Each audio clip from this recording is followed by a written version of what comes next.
जी देखो जाना एक एवन माल चो मलागवाल बोलता है एरे वाल वाल चो 1.5 मन पक्का एदा गोश्त भावे तोल लो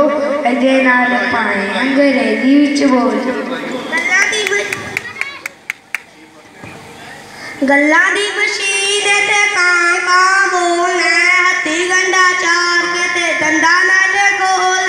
सीधी सावी गल कर ऐदा की लेनाई तोड़ा नानू किन्ने विच पैनाई पै जाएगा आपनू 15,000 च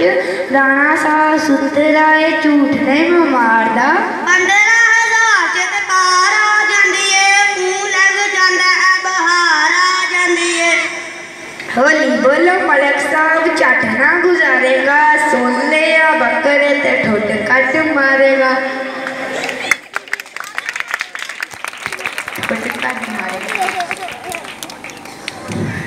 तुसी कुछ अगे वधो मैं पिछे हटना मुल वाली रस्सी नू मैं थोड़ा और वटना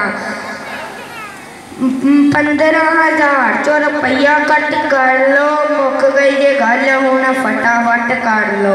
चुप गिट्ठा नाल कद पे मिलना उड़ जाती पंछी दे पर पे गिनना गल्लां ने सूबा दियां तू किन्नियां ते राशियां साडे जे शरीफां नाल करे बदमाशियां मलक साहब तुसी केरे पासे आ शरीफ हो असी बदमाश हां ते तुसी साडे चीफ हो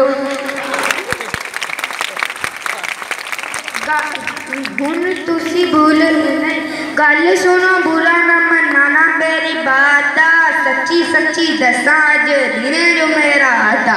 हुण तुसी भूल जाओ बकरे दा रस्ता काम करो इस तो ही सस्ते तो सस्ता मंडी विचों निकल के ते शहर विच वड़ के लई जाओ रस्ते चो कुकड़ कफन